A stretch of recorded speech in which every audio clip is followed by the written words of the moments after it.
You can access the entire episode now on our website, forbiddenknowledge.news, Rokfin, Rumble, and all podcast platforms. Dan, explain to us a little bit about the technique of using the pendulum, different things it can be used for, and some of the things you utilize it for. Okay, yeah, I'll give you the brief example, but the pendulum is a rock on a string. It's a weight on a string. And basically you ask questions. If it swings to the right, that's a yes. Swings to the left, that's a no. If it goes back and forth, you need to basically rephrase your question, or whoever you're talking to on the other side doesn't want to answer. The short answer is the pendulum occupies your conscious mind. So you're looking at that. It's a little bit like hypnotism. And while your conscious mind is watching that, your subconscious mind is freed up. Your subconscious mind does all the work. Your subconscious then contacts whatever is out there. You can define what is out there as you want to, but basically the universe is open to you. And the universe downloads the answer to the question into the subconscious. The subconscious directs the muscles in your hands to make the movement. So I have to point out there's no magic in this. It's a rock on a string. It's a tool. There's nothing mystical about it whatsoever. The movements are controlled by the muscles in your fingers, but those muscles are controlled by the subconscious mind, and that's where the magic occurs. And so, asking it's a matter of just asking yes or no questions and boiling down each question until you get the answer that you want. And I've done it to help find missing persons, to help solve crimes, to make contact. Last couple of years, really focused on making contact with the spirit world. You can talk to spirits. One of the benefits, I think your audience will find this interesting. If you follow a lot of the paranormal work, people are happy if they hear, you get an EVP of hello, hi, how are you, boo, whatever, or if they hear a knock, and that's the end of the session. The benefit of pendulum dowsing is you can conduct lengthy actual conversations with the spirit world. George and I have had conversations of up to half an hour with different spirits that we've been investigating. It's just a matter of you're not depending on them, the other side, to give you a simple response. You're setting up a scenario by which you can converse at length with whomever you're talking to. It's a fascinating technique. Now, let me ask you, Dan. Yeah. How can you be surely aware of who or what you're speaking with on the other side? Is there a danger of communing with spirits that may not be what they present themselves as, like a trickster? Well, yeah. Generally, all our answers have proven to be pretty accurate. We can, if we get an answer, generally we ask enough questions so that we can follow up with interviews with, say, living people, or look up old newspaper files, look up records, and have that confirmed.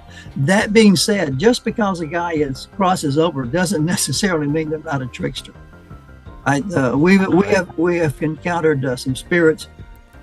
George might want to get into this a little bit later, but we have a buddy on the other side called W.D. Woodworth, who is quite a trickster. Not in a malevolent way, but he has shown up in several investigations. Basically go boo at us. So, as far as liars on the other side, I guess it's possible. If you're a liar on this side, you can be a liar on the other side. I mean, once you cross over, you're not automatically angelic. But for the most part, during all my investigations, the answers we have gotten have panned out through other resources. And in all the work I've done, and all the work George and I have done together, we've never had a negative experience. Now, is there anything you'd like to add, George? Because I'd like to move on to a little bit of missing persons cases after this. Just that my response when we're using the pendulum and communicating with an individual, I had the same sense of presence that I would if I was having a conversation with another human, okay? And if there's something about that other person that I'm not quite sure they're on the level, I'll get a little bit of awareness of that. And the same would be the case if we're using the pendulum. And as Dan said, to date, I haven't had any of that. It's all been very, very positive, very comfortable. Excellent. Yeah, let me right. toss in real So- quick. One of the reasons, Yeah, go ahead. one of the reasons we don't have negative experiences is that George and I don't go looking for them.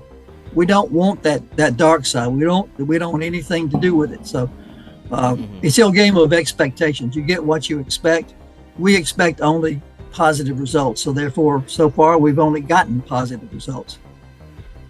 Excellent. I'd love to hear about a couple of the most profound missing persons cases that you've used the pendulum for. And also there's a Colorado murder case that really stood out that I'd love to hear about. Okay, yeah, I can tell you about that one. One of the good things about pendulum dowsing is time and space makes absolutely no difference whatsoever. I have worked cases, active cases and cold cases for my home here. I'm in central Arizona. And I've worked cases in Japan, in Ireland, England, Italy, France, Canada, Mexico, just from my little base here. And there was a case in Colorado, which is several hundred miles from my house. But That's where I live. whereabouts? Northern Colorado near Fort Collins. Okay, beautiful country up there. Yes, Yeah. yes, very beautiful. Well, we were down around, this case was down around Durango, that area. But it was one of those cases, a small town, a young boy, 12-year-old boy had gone missing. It's one of those cases where everybody knows who did it, but there's no evidence. Everybody knew that dad had killed the boy, but there was no proof. The boy had just gone missing. So they had pretty much given up, and the authorities finally called in and said, well, I think, we've tried everything else. Why don't we try the psychics? So they brought in a whole team of us, and we started working on it. And in my research, using the dowsing technique, I would get like a topological map and say, it's the missing person between this place and that place, north of this place or south of that place. And gradually I shrank the area of research down to a tiny area just by using yes or no questions. And I got to the point where, is he on the east side or the west side of XYZ road? Is he north of this low water bridge? Is he south of this rock out? That sort of thing. And I got 2 locations on a particular mountain. Locations were right off the road, about a mile apart. And at the time I was doing that, I was also volunteering as a ground pounder with the search and rescue crews. I wasn't trained in it, but I could go out and I could walk a grid line with somebody else. And so we went up the area. It was 10,000 feet. Snow was on the ground. It was spring. And as we left, the sheriff's department said, be aware, the cougars are out. Oh, good. Oh, good. Yeah, I would like to point out that in that case, the authorities were very supportive of the psychics. I mean, extremely supportive. They essentially brought out a honey wagon for us. They had hot chocolate, hot cocoa, breakfast food, snacks, all kinds of things for us while we were out there working with them. So they were very active and very supportive of psychic research.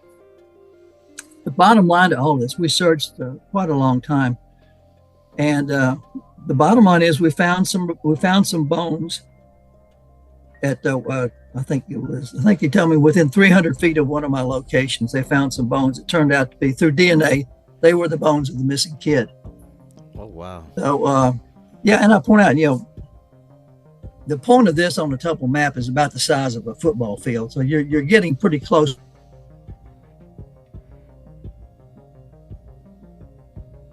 Oh, Dan's frozen. Oh, I think Dan froze up. Yeah. All right. Well, anything to add while waiting for him to come back? Oh